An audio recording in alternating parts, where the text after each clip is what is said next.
ನೋಡಿ, ಸಿಎಂಎಸ್ ಸಿಬ್ಬಂದಿ ಮೇಲೂ ಸಾಕಷ್ಟು ಅನುಮಾನ ಇತ್ತು ಈ ಪ್ರಕರಣದಲ್ಲಿ. ಯಾಕೆ ಅಂದ್ರೆ ಇವರ ನೇತೃತ್ವದಲ್ಲಿ ರಾಬರಿ ನಡೆದಿರೋದು ಇದು ಮೊದಲನೇ ಅಲ್ಲ.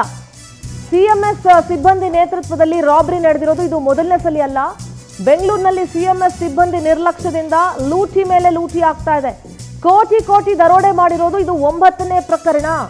ಈ ಮುಂಚೆ ಕೂಡ ಹಣ ಸಾಗಾಟ ಮಾಡುವಾಗ ರಾಬರಿಗಳು ನಡೆದಿದ್ವು.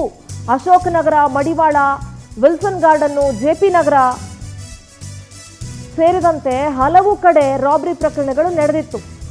ಈ ಮುಂಚೆ ಕೂಡ ಹಣ ಸಾಗಾಟ ಮಾಡುವಾಗ ಸಿಎಂಎಸ್ ಸಿಬ್ಬಂದಿಯ ನೇತೃತ್ವದಲ್ಲೇ ರಾಬರಿಗಳು ನಡೆದಿದ್ದು. ಇದೀಗ ಈ ಕೇಸ್ನಲ್ಲೂ ಸಿಎಂಎಸ್ ಸಿಬ್ಬಂದಿಯ ಕೈವಾಡ ಇರೋ ಶಂಕೆ ಇದೆ. ಬೆಂಗಳೂರಿನಲ್ಲಿ ನೋಡಿ, ಈ ರೀತಿ ಸಿಎಂಎಸ್ ಸಿಬ್ಬಂದಿ ನೇತೃತ್ವದಲ್ಲಿ ನಡೆದಿರುವಂತಹ ರಾಬರಿ ಪ್ರಕರಣಗಳಲ್ಲಿ ಇದು 9ನೇದು ಅಂತ ಹೇಳ್ಬೋದು. ಈ ಹಿಂದೆನೂ ಹಲವಾರು ಪ್ರಕರಣಗಳು ನಡೆದಿದ್ದಾವೆ. ಯಾಕೆಂದ್ರೆ ಘಟನೆ ನಡೆದ 1 ರಿಂದ 2 ಗಂಟೆಗಳ ನಂತರ ಪೊಲೀಸರಿಗೆ ಇನ್ಫಾರ್ಮೇಶನ್ ಕೊಟ್ಟಿರೋದು. ಅಲ್ಲಿವರೆಗೂ ಇನ್ಫಾರ್ಮೇಶನ್ ಕೊಟ್ಟೇ ಇಲ್ಲ. ಅಲ್ಲಿವರೆಗೂ ಏನು ಮಾಡ್ತಾ ಇದ್ರು ಅನ್ನೋ ಪ್ರಶ್ನೆ ಬರುತ್ತೆ.